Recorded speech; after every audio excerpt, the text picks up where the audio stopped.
Welcome to the Sisters Empowerment Show.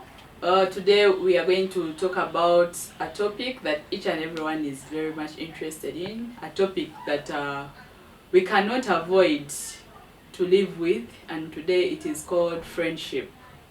So as we normally do this, I'm very pleased to have my dear sister, Daisy. Daisy, you look good today. Thank you, you too look good. Thank you for making it to this show. You're welcome. Thank you for always inviting me and being around me so we can push this thing forward. Yes. As we proceed, remember to tick a thumbs up, give us a like, share, comment, subscribe. Let the Sisters Empowerment Show really shine. That's what we want, and that's where we want to go. This is to remind you that the show is sponsored by St. Daniela Education Services. This is a primary school located in Namayumba. Give us your children. We are proudly sponsored by 7.5 Enterprises. It is a shop located in Ham Shopping Grounds. The good videos we have are from urban events. If you have your function, however small, however big it is, urban events will do it for you. So do not hesitate to contact us. I will not waste a lot of time. Today we are going to use English and Luganda. Omulamo ogwaleero gugenda kubeerako friendship, tukola tutya emikwano. Kakati Daisy, nga bw'oli mukwano gwange. Abawuliza abali abatulaba, manyi buli omu alina omukwano gwe okuva lwonna gy'avudde. At least someone has a friend somewhere, somehow. Kakati tumanya tutya who is a friend, oba nekirala tutandika tutya, what is it? Tutegeera tutya nti this is my friend, who is a friend, and then basically what is a friend? Okay. So there is no hard and fast rule to me about who or how to define a friend. But the definition you give to friendship depends on you yourself, on how you define your friends. So the definition I'm going to give you, Lillian, or to give our viewers there, is according to me, how I understand my friends, because there are different kinds of friends. So I might say that a friend to me is that person who understands me. Ontegera bulungi n'omanya nti no kati ekyo Daisy kimunyiiza sijja kikola. Oba n'omanya nti no kati Daisy kino ajja kunnyamba oba ajja kumbeererawo. Kati that is the person who I think is my friend. They understand me very well. And also there are people who always are around to help during bad and good times. So when I realize that someone is there for me, there is a tendency for people to feel bad about maybe an achievement. Manya nti oyo si mukwano gwange, because they are not happy and ready to celebrate with me that achievement. But when ndaba n'omuntu nga ambeererawo during bad times, we are not talking about maybe death only. It can be sickness, it can be maybe you are feeling bad, you're sick, and then someone comes and is around you. So to me, that would also be a friend. Yeah, so I don't know, Lillian, about you, how you can define who a friend is.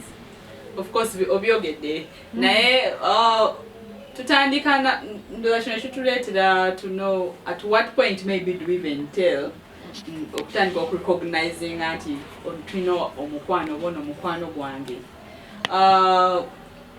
So that you can be able to tell nti kati ono mukwano gwange antegeera oba asettinga boundaries nti awo essaawa eno tali mu mbeera nnungi kansooke mwesonyiwemu maybe atereere. Bwe ntunula emabega bwe twasomanga ogenda okudda ewaka ng'omuzadde akubuuza ani mukwano gwo. Do you have a friend at school? Even as we ask our children. Nafa abazadde ogira n'ogamba omwana nti who is a friend, depending on the environment. Oba mugenzeeko kapati, oba mumututteko yonna oba ewa sister or wherever. tulina okufuba okulaba ng'abazadde nti omanya oba omwana wo alina omukwano oba asobola okukola emikwano. So I think it is important that we understand at what stage. I think tutera ebiseera ebisinga tutera okutegeera nti maybe tutandika okufuna emikwano nga tukyali bato ddala okusinziira ku mbeera. Either abagenze mu masomero batera bajjanga mu masomero oba ababeera mu families oba gatherings, social whatever gathering or whatever environment, somehow tutandikira awo oba olumu ne tubuildingiranga maybe ku bazadde baffe. Okimanyi nti twali tetumanyi nti ne baganda baffe betukuze nabo tomanya nti naye asobola obeera mukwano gwo, or even a parent. Yeah? Even your spouse. Ne spouse nga tokirowoozangako nti asobola obeera ki na mukwano gwo. But with time, this happens, I think, at different stages in life. Awo ne tusobola okurecognizinga nti ono mutegeera bwati, ono bwekwata ku kino tajja kyagala, oba ono ye mulungi mu bya weba byakugabana byakulya ogamba ono maybe oba Catherine ye is good at serving and sharing with the rest, oba ono ye yeah. So mulimu ebintu bingi byetusobola okukola ki. So I think picking up also from there, as we conclude to define who a friend is, in this video we are going to pay much attention to the friends who are not our relatives, those other acquaintances, people who are far away from our families but they eventually become our friends. So in a nutshell, abalungi abatulaba, to me, I believe that a friend is that person who puts your best interest in whatever they do. They are not like there to hurt you. They want to make you happy, to help you, and all that. So they are putting your best interest, my best interest, in whatever they do. So to me, that would be a friend. Naye, buli omu ali eyo kumwe ayina engeri gy'alabamu omukwano gwe yaani ne byamukolera. So kati gwe oli waddembe okweterawo ka definition kaani mukwano gwo. Kati bino ebirala bye tugenda okukugamba olaba oba bijja kukuyamba okulaba okudetermininga nti this is my friend, she's just my true friend, this one is just an acquaintance. Akalo oyo mukwano gwange wa just tubiwulira. Kati wabeerawo mpozi buntu ki bwe tusobola olaba, like what are some of the characteristics that we find in friends oba notusobola okutegeera nti ono mukwano gwange buki bwaba busayinzi ki obwo bwasobola okulaga. So there are many characteristics nga bwe nkugambye, depending on how you define your friendship and how you make your friends, but honesty is one of the things me I look at. Bwe mbanga nina omuntu nga njagala afuuke mukwano gwange oba nga mubalanga mukwano gwange, I expect that person to be honest. Honest in the sense that ayogera n'amazima, n'akugamba kino nti oba towanyumye naye days wasibyeze enviiri naye mbutuufu teza ng'akyogera mu good faith, si in a malicious way nti ozisibye kati awulidde ennugu. Kati ye honest gye nkugamba. So our dear viewers there who are watching the Sisters Empowerment Show, sometimes we have to learn to take the comments positively from our friends, whether it's a negative comment naye oli bwakugamba nti Lilian akagoye ako tekakunyumidde, ekibuto kirabika, ng'akyogera mu good faith, you can take that. So that is what I call honesty. And also honest in other ways, nti bw'omukwaza oba ebintu byo oba sente ngezo oba akwewozeeko kwegamba abeera honest n'azizza n'akubulira amazima, oba ayina gy'alaga kangamba agenda wa boyfriend takulimba nti ngenda waffe kati ng'abo abawala balina emikwano kumba ate agenda kulaba boyfriend wo. So you really have to be honest for you to sustain friendship. Kati nekirala ndowooza I think mukwano gwe era alina okuba nga muntu akusanyusa, mukusanyusa naye mubeerako n'ekintu somehow ekibagatta nti bw'omulaba wabeerawo ekintu ekibagatta ne musanyukira wamu. That is like having some kind of humor, you know, ng'oli comfortable where you are, nga si buli kaseera mugenda mwerumangana muyombagana nga mweyamba mwewa n'amagezi kwegamba mu bintu ebyenjawulo. Ate nekirala n'okuba nga mu mbeera ezo wabeerawo nti ne wobanga maybe ofunye obuzibu nga tambulira wamu naawe empathy, what we call empathy, nga afeelinga ekyo kyolimu n'akusaasira n'agezaako kuyambako nti kati wewanga olwadde oba asaana okubuuza wagenzeeko ew'omusawo oba n'akuyambako walidde kamere n'akukolera kasente oba n'akusanga tolina mulimu n'akugamba nti banange kati ogenda beerawo otya ndafeelinga empathetic like nga alumibwamu wamu naawe. So emikwano bwe gityo basically bwe tutera okutunuulira embeera ezo.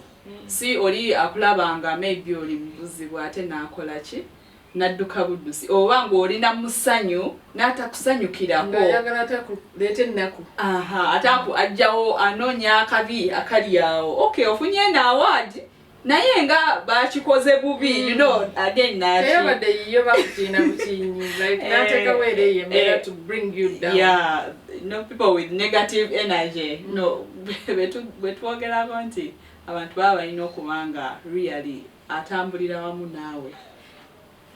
Then nekirala ayina okuba generous. You see, when we talk about generosity, it's a wide thing. Naye ndowooza mu Luganda nandibadde ngezaako okukwetinganga okubeera ow'ekisa. Generosity may not be the direct translation, but ayina okubeera kwegamba nga muntu ayagala omuntu, ng'ali generous ayagala abantu, ali ready even to give in. Akatono kaina n'okusharinga naawe nti waliwo omuntu ng'ali mukwano gwe kangambe nga bwe twali mu lockdown ng'akimanyi bulungi nti Lilian wali musomesa amasomero tegakyakola naye nga tasobola wadde okukwata nga balina kilo z'akawunga 10 naye nga gwe tolina tasobola wadde okukwatayo kilo emu n'akola ki n'akuwa naye ng'abeereyo ng'agamba gundi nno mukwano gwange bambi yali eyalabye omulimu gwaggwawo biki. So they are just actually trying to advertise your poverty, your bad state among your other friends, oba like no fuka mbozi. Naye nga talina ngeri gy'asobola kukola ki kukuyambamu. So generosity is one of the characteristics I look at to determine who my friend is. Yeah, so you can define generosity in different ways. N'okubanga maybe omuntu omutrustinga. Trust kintu kikulu nnyo nti omuntu omukkiririzaamu nti w'obanga olina ekintu ky'omugambye tagenda ate kukiraalasa mu bantu balala oba omuwadde obuvunaanyizibwa ng'osuubira nti ajja kuyamba mu whatever bye muba musazeewo n'akituukiriza nga togenda mufollowinga up nti kangambe nti olina omukolo gwo ewammwe oba ewaka nompa obuvunaanyizibwa Lilian, you're going to take care of maybe the drinks nompa ne budget na biki nengenda mbigula gwe olina okubanga onzikiriza nti ekyo kyompadde nja kikola ate nkituukirize nga teweetaaga kukungoberera buli kaseera onkubira essimu watuuse ku dduuka waliguza ebimeka balance meka obitegeera nobeera nga you have that trust even if it's information sharing kubulidde ku bwama bwange kubulidde ku binkwatako ate not within a second ate mbiwulira walala and even the information benagambye ate bikyuse namu yongeddemu kasupu. So really trust is also something that is important wetuwanga tulina emikwano banga tukola emikwano gyaffe.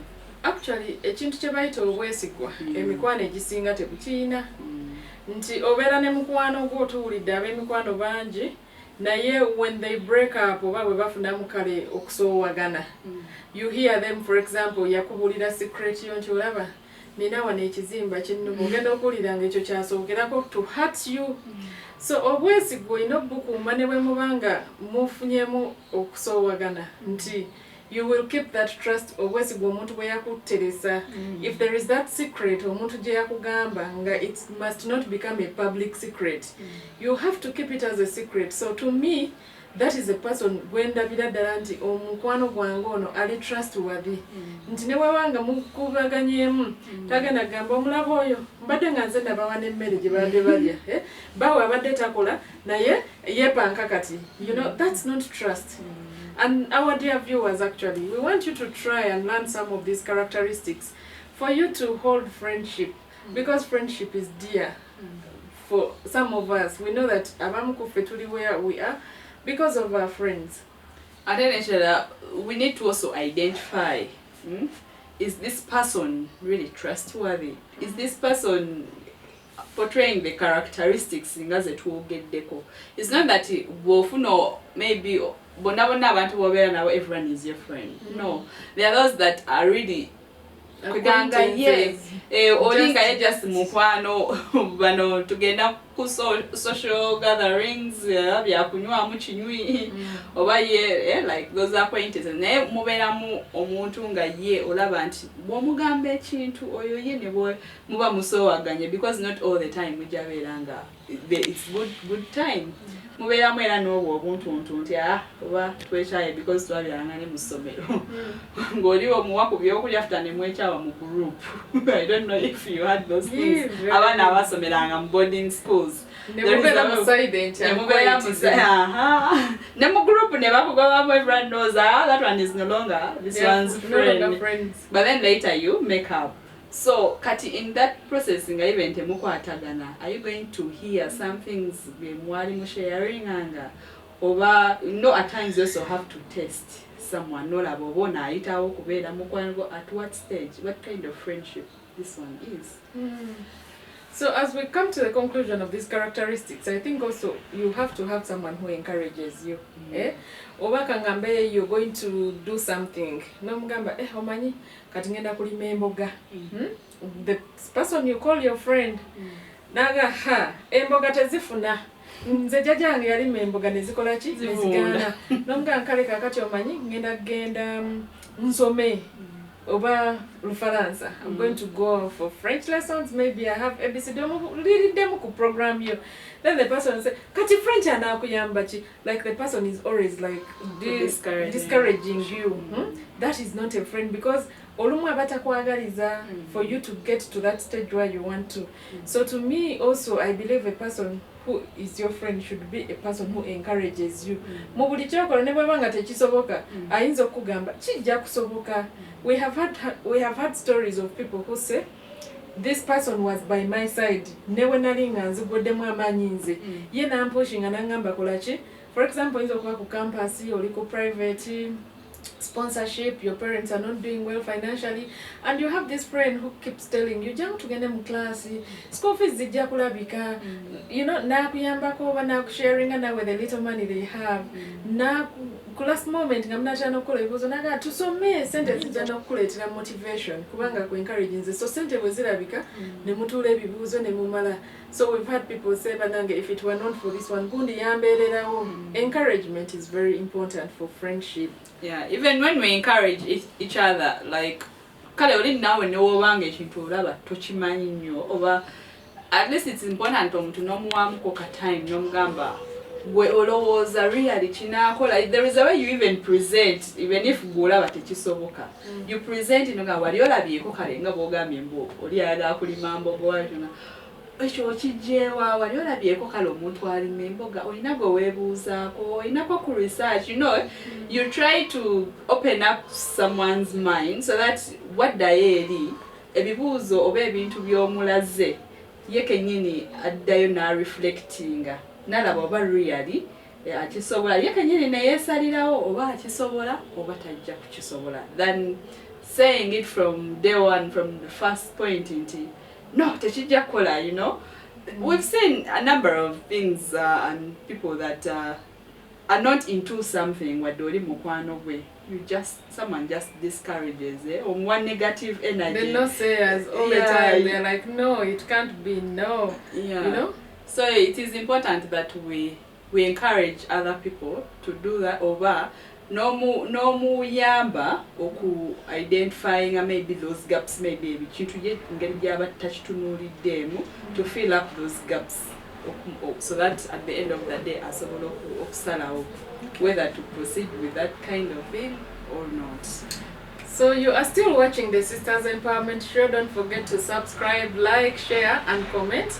And as we go on with our discussion, Lillian, I think it is also important to tell people, how do you start up that friendship? Characteristics to zibabulidde. Naye omuntu atandika atya kubanga aliwo omuntu aganze sina mikwano banaye kati omukwano ogukola otya like how do you make your friends, how do you find people and now decide that ono mukwano gwange twagambye there are different ways you can make friends and there are different types of friends tujja bogerako naye before we talk about those types of friends I think it is important for us to discuss how do we start up this friendship. Of course fena we tubanga tetunazaalibwa tewaba abali mukwano kubanga oba tonnajjawa ku nsi so bw'otuuka ku nsi at birth maybe bw'ozaalibwa like of course the first people we are with bazadde baffe the environment gy'okuliddemu kyalo you know by birth so from that point in time n'otandika okukola in the stages of life nga bwe nayogeddeko katono of course environment gy'oba okuliddemu abaana bobadde nabo ku kyalo you know the village children depending on ekibagatta n'abazadde and maybe school something like that then olumu bwe tuba tukuze of course ne tubeera mu masomero yeah depending on the environment abamu mu families okulanga you have to greet the people around yobabuuza good morning my morning daddy that means onofuna abantu abalala the first thing kyendaba mu culture yaffe is greeting ojabuuza ku neighbor or tata wa neighbor abana you know because you're used to it then even then it gives you an entry point into obo ina maybe choyagala okubuuza maybe like in school we have a lot of together properties especially abana abasomeranga mu boarding school even day scholars buli omu agenda n'ekintu kye I have my bag I have my it can be a shoe whatever then if you need you can ask a teacher I don't understand this, I don't know, what is your name, you know, by asking a question or one or two things. That's how we start mpola okutandika okufuna emikwano. Actually, nekwecho kyoyogedde asking a question. Some people might be wondering, when you ask a person a question, how do they become your friends? I'll give you an example. Mwiza okuba in a work setting, oba mukola mukatale ngaako.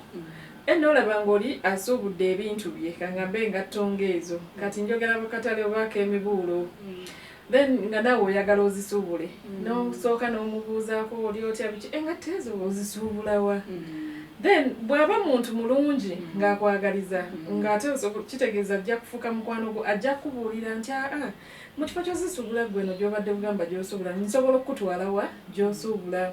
Then through asking questions oba kati bwe mba njagala kuva eno gye nkolera ngende eri that kind of thing so through asking questions you become friends noga gundi ono nno alabika muntu mulungi olanda mwebuuzizaako ku kino n'andagirira ne bw'aba baana I'll give you an example one time mubeera ku mirimu oli n'akulaba ng'akutya n'agamba Lilian made very nice hair oba she plaited a very nice piece but I also want it nga temuli mu bya competition najja n'akubuuza Lilian starting you look nice thank you did you make this hair ankulagira wawandegera wali mukafunda how much like so from there nagamba can you give me your number or connect me to that person you see that's how we are now making friends through asking questions.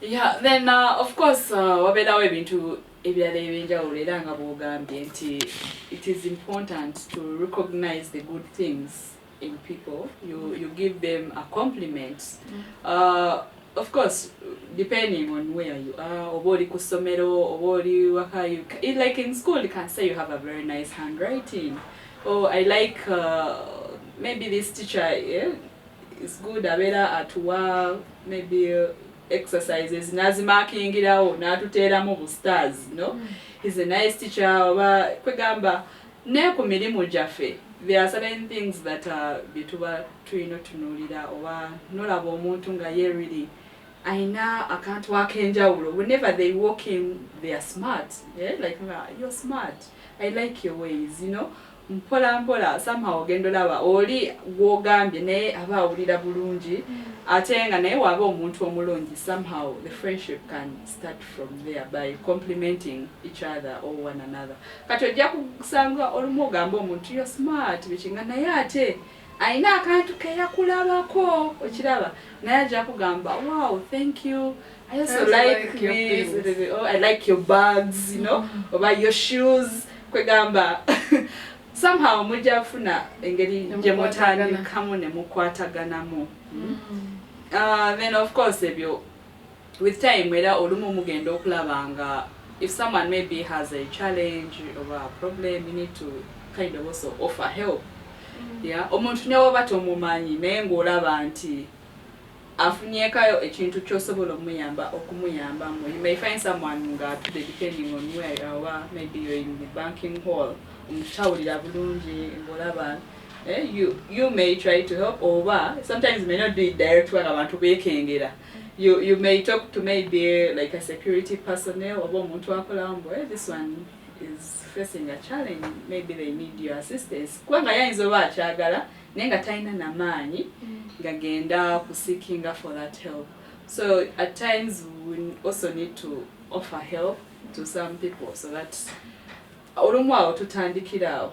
Actually, when you get the help, Emikwano egisinga gye tu developing from our childhood to that unlimited age when we go to meet our savior. We get them out of help.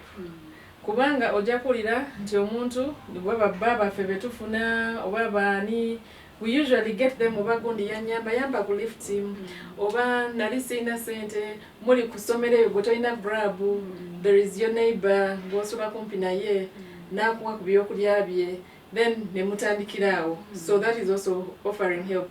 Help doesn't mean that you have to do something big for you to be recognized in the community.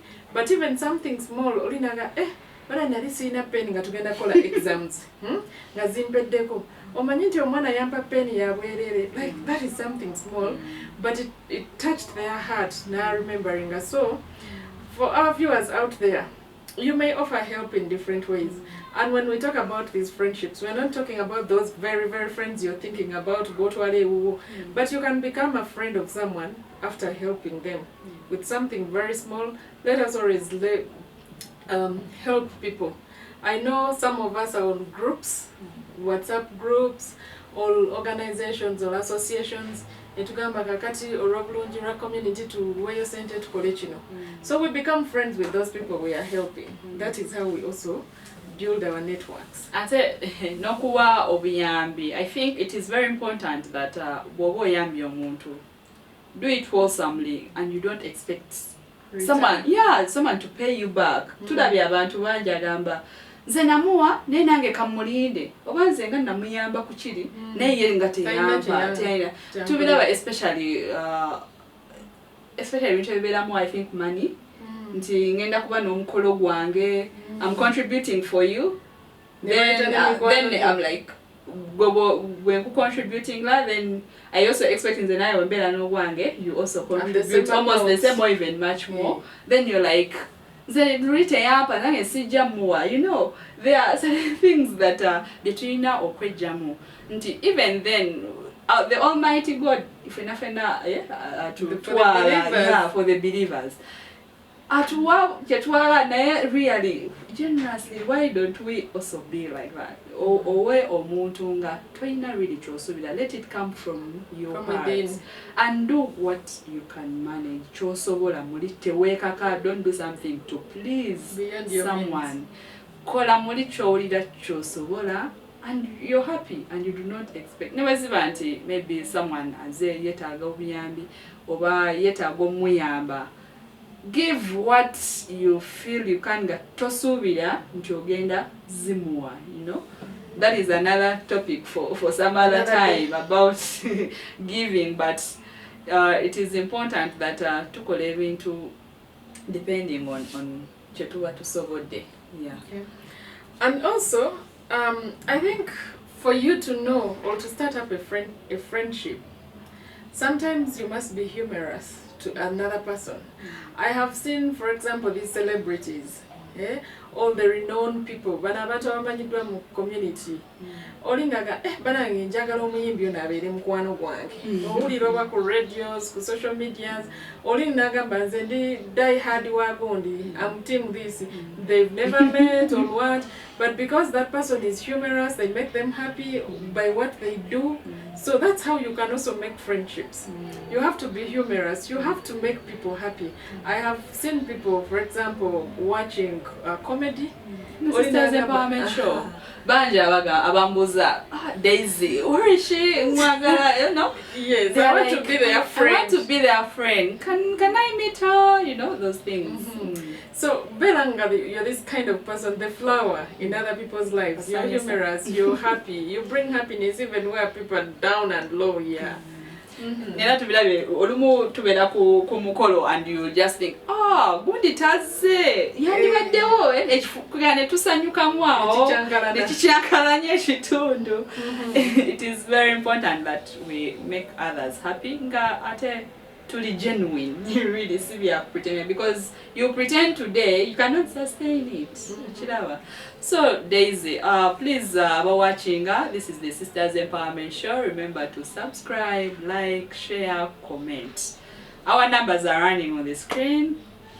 Now when we proceed to get the characteristics of Emikwano, how do we get them together tutya?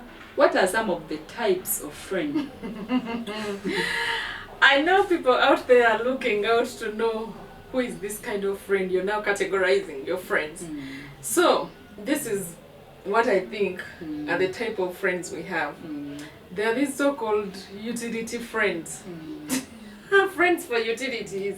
Weweyambisa, nogamba ha.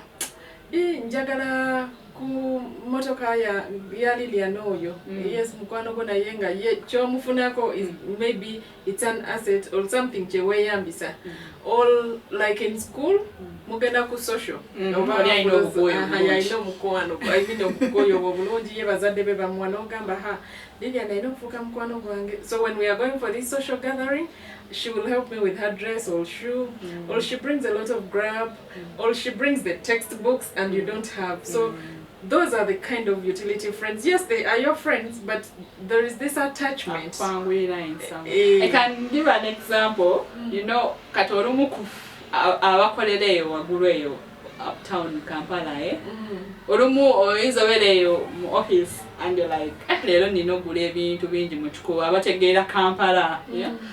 Bwenavire eno wagulu nzikirire emmange ofune boda asijja kusobola. You're like, well, mukwano oba omuntu wange ali eyo wansi basi mukubira kasimu ne muwaka listi kange nagenda nabinguliza wemba nyukaye ne musanga somewhere nga Kampala Road or something like that, you know. Omuntu asobola okuyamba kibeeranga n'ebyo bitwaberanga mu ssomero being exams, you're about to do exams ngono oba mulungi to discuss a certain topic oba ajja kwanguyiza ku bulamu yakuwe summaries yenga. There are people that you know in school. We had that person for my masters nga ne bwaba to attending the class nga kukubira Daisy, how come you didn't come? I attended, I wrote down the notes, I have these summaries for photocopying. So those are the utility friends we are talking about. Even our parents had those utility friends, like muli musomero lyerimu kati faba somero ensuube, for those of you who know, then you gang up as parents. I'm sorry for using the word. Then nemwekunganya abazadde nemugamba ha leero sijja kusobola oba twafiiriddwa kati maama wa gundi yajogera antumireyo ku baana tubikola n'ennaku zino. So these are utility friends, like for a purpose, really. So the other type of friends are the pleasurable friends. Pleasure in the sense that waliwo omuntu ngali awo musanyuka busanyusi wa kinywi kyange ebyo big group member. I hear people saying, oh, you're member. Especially those ones who go to clubs to drink, to parties. Those days before COVID, nga ina complimentaries those places. Kena mugoti race yo kubira gundi jeri bajiranze like gundi nterekera ka compliment kanga gundi kange ka komp kange kenage nako. Even people that were good at clubbing, you're like, you know, there were those special days. You're like, on Friday, njagenda VIP ono ya ino buchi. Ntegekerayo tuli bwe bati batano, you know. Ebyamasanyu ebintu ebitusanyusa. There are also those that are depending on the different categories. Olinga ye mulungi wakunoonya obuntu obito obwambalo obwa slay dresses or anything nga ye ebintu ebisanyusa ngomanya nti waliyo gundi. Kati, of course, as you classify your friends, all type of friends, buli omu in a classification here, but there are also those good friends. Banfanfe bafe. Nga they work towards ensuring that nze nfiirawo. Ono abadde childhood friend wange twavadda kati ngoma zoku taking into consideration bintu byonna bye tubagambye. So there's this type of friend, they are almost like your sister or relative or family member. Those good ones, the ones who work towards other people admiring you. Nga ne bw'oyogera ekintu ku days agamba tekisoboka. Like they will defend you. They are those ones, yeah? So we do not have the hard and fast. We are trying to distinguish these friends for you. So bw'obeera oyogera ku mukwano Jones, for example, I tell people that I have many acquaintances. Acquaintances beba abantu nga mukwano go naye nga mukomaawo. You can't even take them maybe to your home, to your parents. Nga ono mukwano gwange atukola naye, and that's it. Komaawo. You or mukwano gwange kubanga tuyina ebintu bye tugula ffenna. You take me to where you buy clothes and tukoma. So those to me are acquaintances. And then there are those real ones nga bw'oba oyagala okumanya ekifa ku Daisy. Oba mulwadde, oba yalidde, oba talina sente, kati there are those ones. So olumu betuyita ne ba best friends baffe. Ngoga gundi nandyamu olukwe. Of all people, mikwano gyonna n'atajja kutuziikirako. So I believe with these types I've given you, you can classify your friends and know which type of friend. Naye mu bino byonna tubagamba mulina okubeera abeegendereza n'emikwano be muyita emikwano. Emikwano mirungi nnyo. They are actually helpful. We cannot live without friends. But similarly, they can be very dangerous. They can destroy you. So as we speak about this, it is up to you to know to what level you're interacting with your friend. Era ogwo mukwano ki gw'olina gugenda kukusuula mu ntata. Like mwabaana abasoma abali eyo, you have this friend of yours yakufunira aba boyfriend. If you're the girl, if you're the boy, yakutwala mu njaga, ne mudduka ku ssomero, ne mugenda ne muzina. That is your friend in that area. But now, me, I always tell people that try to get this beneficial friend who is going to take you to the next level. Yes. Yeah. Nga bw'ogambye nti tulina okubeegendereza, like you still obatunuulira n'olaba oba mukyali ku mulamwa. We also have to do some self-assessment with time. Twekitwala awo and you take someone for granted nti ye wali oba nti aho ne bamukubira saawa bweziti era ajja kujja. We should also have boundaries. Tuba tulina abantu nabo okubawa ku boundary. Mukubanga ebintu bigenda bikyuka nga bwe twabeeranga nabo at a certain level ate wabeerawo betutuuka ne bikyuka. There is that mutual kind of respect for one another.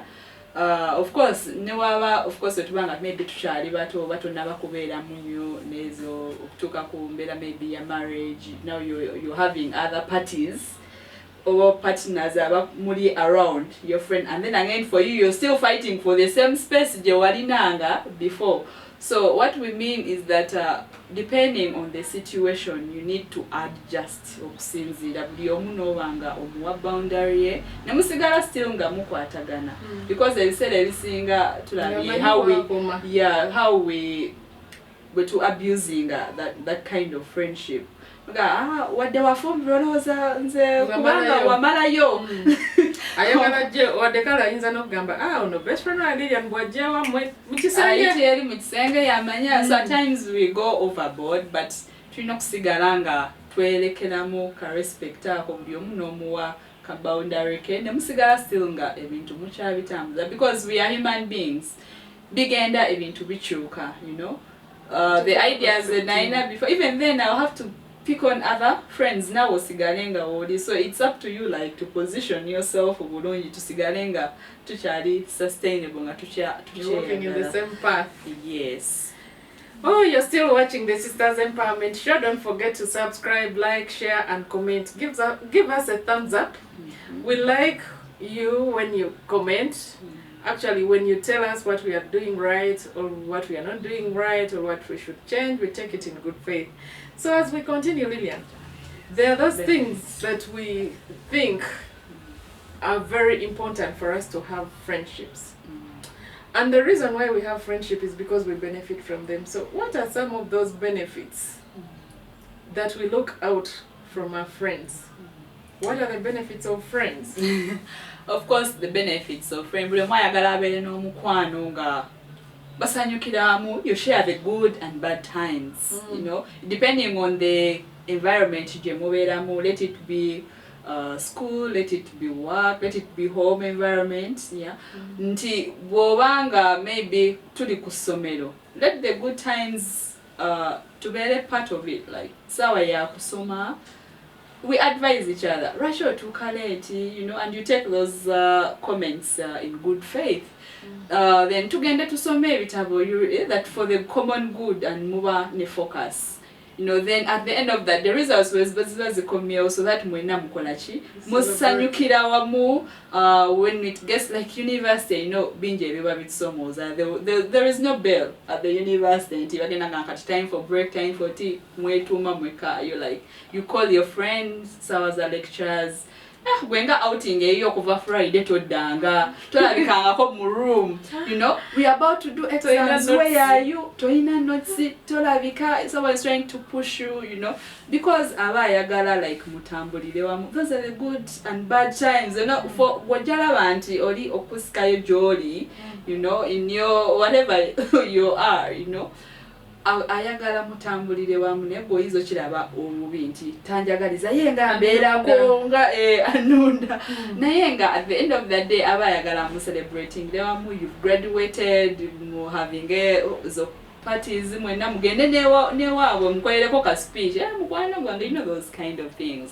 Then when it's workplace, really you share information, mubeeramu ebintu bingi, emikwano, abooluganda, abashi. So those good and bad moments, so olumu oyinza ofuna challenge maybe with your supervisor, noyogerako naye nti nafuna challenge eno bweti ne bweti, nakuwa ku magezi wanagamba kakana, you know, gwe ng'okitwalira waggulu nnyo eno organization yo ebyayo biri set, gwe sooka okole ki okakane. Don't think about quitting because ebiseera ebisinga obeera nga nze njaguleka, you know.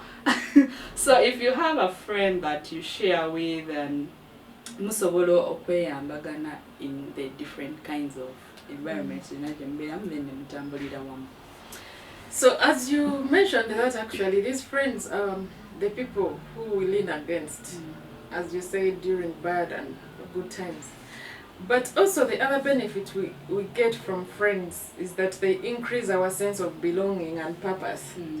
You might be there and okay, you have your relatives, you are a big family or you're a small sub-family, but you need this other person who will make you feel like you are relevant. Yeah? You belong to this group. Sometimes it is actually friends who help us discover ourselves, our talents, they expose us to different things. So friends are actually very useful if you use them well. So you will get this purpose in life when you have people around you, because usually you, like, I remember mami nakubuza kino gamba mukwano gwange ye yampadde kino ekintu, like oba mukwano gwange ye yakingamba. Sometimes when you're quoting you're like nina mukwano gwange yangamba nti bwogenda mu ddwaliro okola bwoti ne bwoti. You see, they are trying to give you a purpose in life. They help you achieve things and also belong somewhere. Of course, it is very important that wetubeera n'emikwano mubeeramu ezo embeera whereby zitunyigamu, nobeera ng'oli lonely, nga okusinziira ku ki ekibaddewo, because at times buli kimu tekigenda abeera straight, you know. You may lose your loved one, your parent, oba olumu oyinza okulwala n'ofuna obuzibu, maybe ng'osuubira maybe obulwadde bujja kuwona mangu, ate no ku mulimu maybe bakwetaaga, then with a friend asobola okuyamba, maybe n'akuwa ku magezi maybe call your supervisor omugambe tekijja kusoboka nti okyali mu mbeera bweti, you know, when you're in those lonely moments olumu nga tomanyi na kyakola, we use friends to help us at times, to guide us on what to do. Even at times we may fear to take on to make certain decisions. Maybe I've been at a certain workplace maybe for this period of time, but I have my qualifications. You know, and yet I have other skills I can do. I have with those atenga ndaba maybe sitambula ebintu tebigenda banayo nabampitako okiraba, but if you have a friend who can tell you naye wait a minute, you can do this osobola after work you over weekend when you get mu kino wakola kino, you maybe increase over your income or your network in one way or another, notabera kumbeera yo kwekubagiza tujita ya kwekubagizanga you just lonely. So it is important that some of these benefits of friends betuba tufuna batuyamba okumuvinga from one level to another. So having talked about the benefits, I know everyone is waiting for us to talk about the challenges, but we shall not talk about the challenges because everyone actually knows the challenges.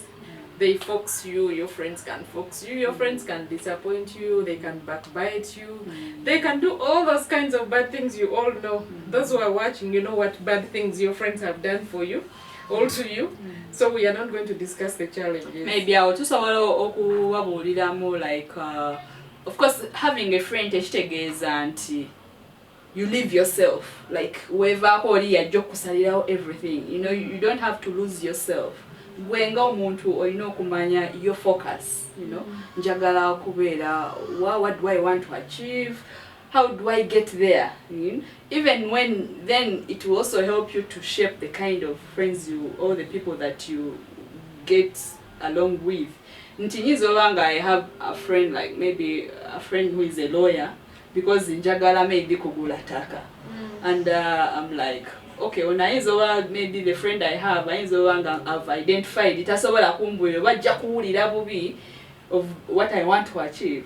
So I can use her to get her other friend, over someone in her circle, in my circle, so that I can be able to achieve what I want. So wetuba tufuna emikwano, we should not forget the self in us. Chengezako okuleta nti in that n'emikwano egyo nayo giba olitakwagaliza abeera kuvumu bakuwa negative energy. For you pull up yourself ogambe nti wekkiririzeewo ogambe nti no newabanga kino weekiri, you just a little ignore okivaako gwe n'osigala nga you're moving to achieve, you know, kikyoyagala okufunamu. No manya, with or without this person I can still be able to achieve this. So having said all this, as we move to the last segment of our show, I think the only thing we are left with about this topic of friendship is how do we sustain friends? Yeah, emikwano tugisigaza tutya ne tubeera nabo ne tugikuuma tukuuma tutya emikwano gyaffe. Remember, this is the Sisters Empowerment Show. Tuliwo kuba empowering. Subscribe, like, share and comment. Twagala nnyo okulaba comments zammwe nga ziflowinga in, bitusanyusa wetuli okwogera nammwe ebintu ebyenjawulo. Oba olina ekintu ky'oyagala okusharinga, wetuli tujja kusobola okujja gy'oli tukutuukeko, osobola okusharinga, okumarketinga ekintu kyo ky'oyagala, oba oyagala n'okusponsoringa eno program, wetuli nnyo tukwaniriza. Kakati nga nzizeeyo emikwano gyaffe tugisasaininga tutya, tusobodde tutya okubeera n'emikwano egyo okuva we twamanya nti ninayo Linda, ninayo, you know, abantu baffe paka essaawa eno ate nga era tekijja kukomaawo. We are still getting many friends. So tusasaininga tutya emikwano. Of course waliwo ebintu ebituyambako okumaintaininga emikwano gino. When we look at the communication aspect, tulina ne gadgets ezituyamba. Tulina ku masimu, wano buli omu abasinga really buli omu alina essimu, oba they can access a phone. So okubirako ku muno once in a while oli otya oli kuki when asembayo kubira wali oli kuchino na kino oba wali kuguno oba wali obeere eno bweti badde mpitiddeyo okyabeerayoko you try to keep along with the person okusinziira even like we update kati nga bakozesa softwares za computer you keep updating your friends bw'otunula mu simu yo abasinga nja kuwaga bw'otunulira essimu yo from A up to whatever later joyina was Z. If you're to tick, how many times did you call this person from A up to Z? Wasemba di okumuwulizako oba okumu-invitingako ku mukolo oba kwegamba for a drink nga si basically nti bya mbeera mbi byokka okiraba. So nze mbadde ndowooza ekitera nnyo okutuyamba okusustaining kana okusigala nga tukyawuliziganya mu mbeera yonna. Yeah. So besides communication, I think the other way we can sustain our friends engeri gye tusobola okukuumamu emikwano gyaffe is knowing our friends. Awo twagambye the type of friends betuyina manya mukwano gwo byani. Engeri yokka gy'ojja omusustain bw'oba omanyi nti no days bamuyita tonkwatira kkale. Don't tamper with her things to annoy her. Manya woko makali nga bwagambye ku kya boundaries.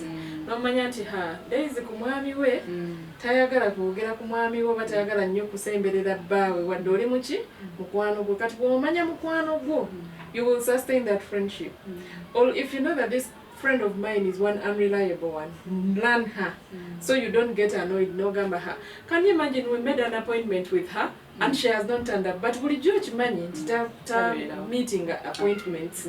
So bw'onoyiga mukwano gwo neki kyakola n'ebiki byayagala n'ebyatayagala n'engeri gy'abeeramu mujja kutambulira wamu mu same lane.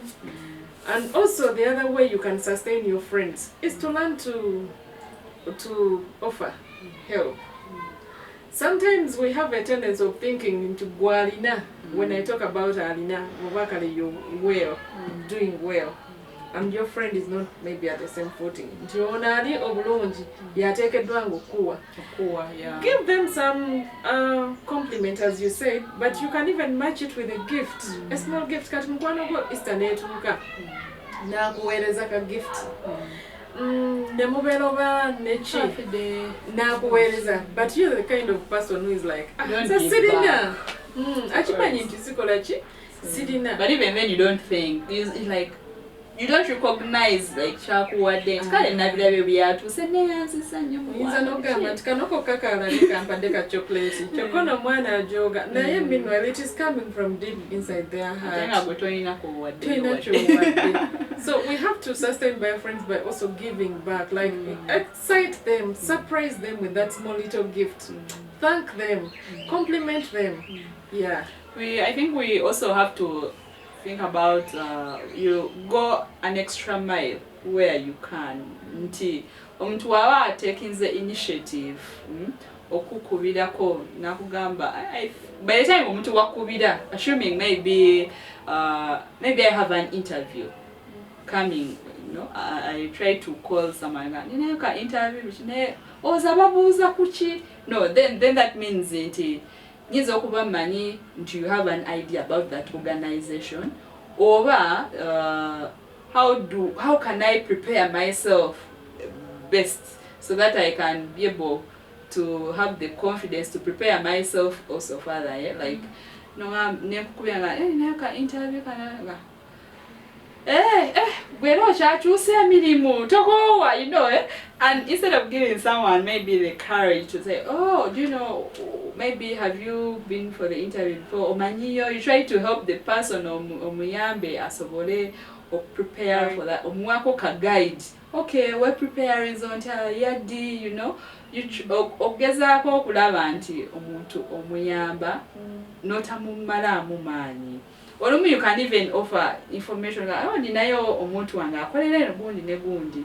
Have you read about this? Olumu oyinza wakolera nayo dda nga maybe agakumanya. Some people are not so open agamba kamukubire naye nga tajja kubulira njagala onyambeko about this naddala ebisingo tutawanya basasula amatya you know what is the salary expectation njogera ntya you know not omuntu ne tutabamalamu maanyi but we tend to help them out olumu wakuyita ku function ye already ogamba siriiwo you know notagamba nja kulaba kale nja kujja tubeerewo because bukimu kibeerako ne purpose you don't so that omuntu cutting off completely you help them and be around them like olumu ayinza n'okukubira essimu you even find a missed call you just ignore ayono naye akuba nnyo buli kaseera saga you know atenga with of course with like when someone is trying to bring you closer gezaako okulaba nti naawe omachinga osembera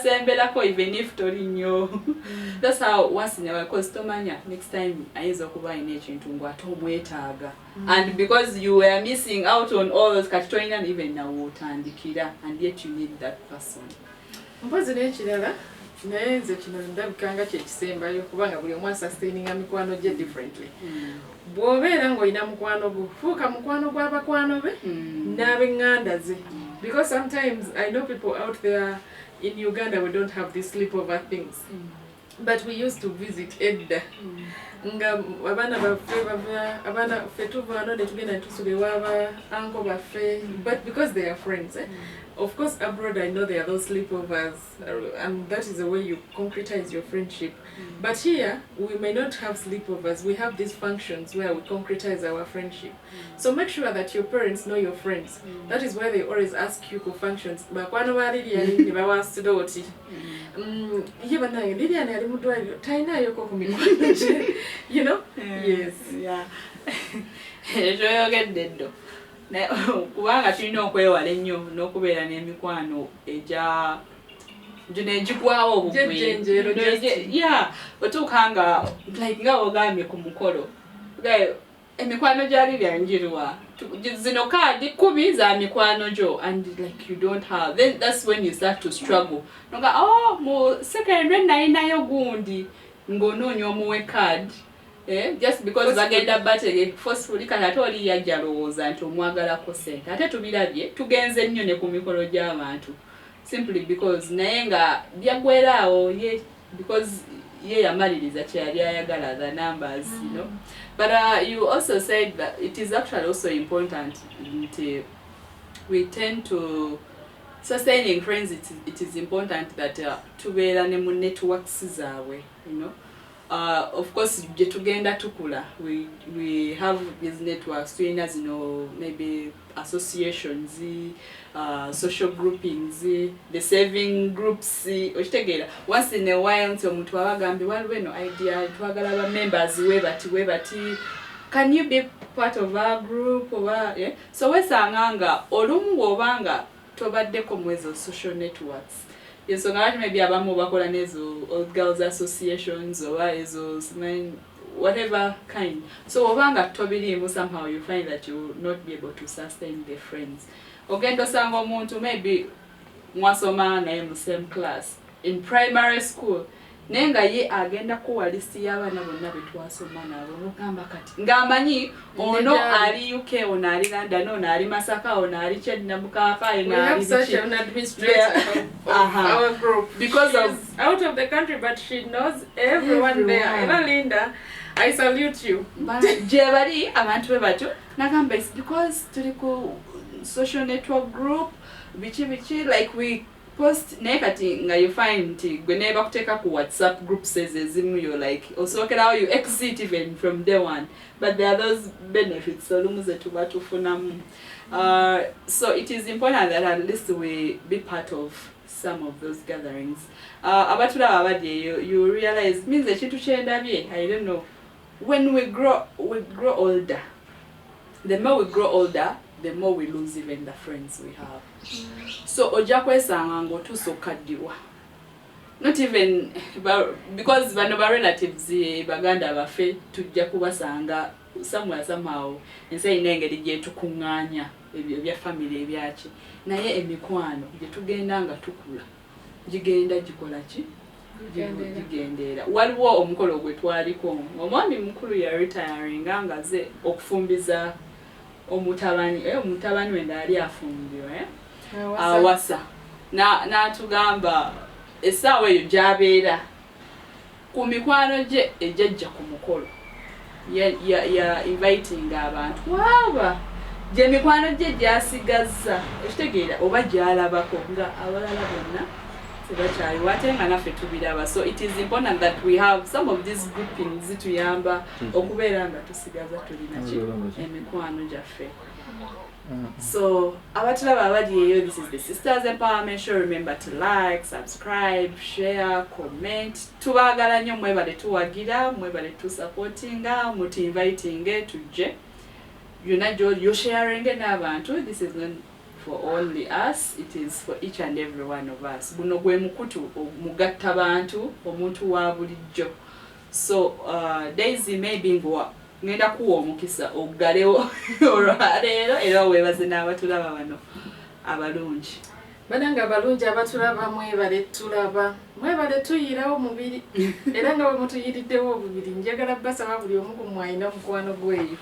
Entanda gyembasibirira bw'oba olina mukwano gwo nawe muyiirewo omuki omubiri. Maybe you can mention some of our friends. Katono like. No.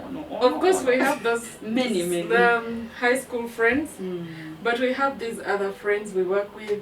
But we also have these other social friends. I have very many, and I'm really feeling bad that I might mention some and I don't mention others. Linda, in UK, you are my high school friend. I have Harriet Adong, you are there.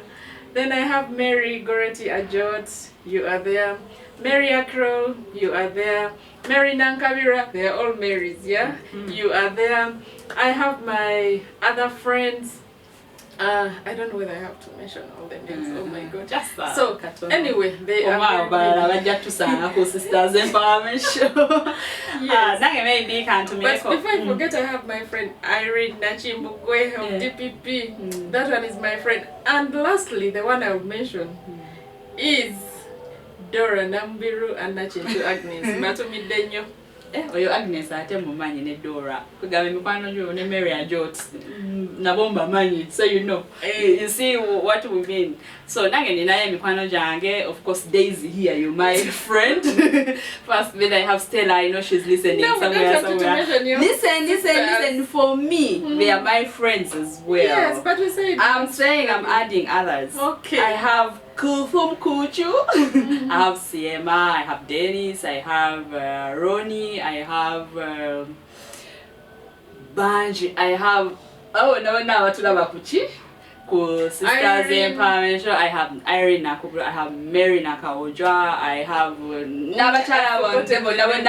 association yafe, our very own association. Banji nyobe nasema na primary, Josephine, Sylvia, Banji, n'abali UK, abali US, bonna tweyanziza nnyo tweyanzeege.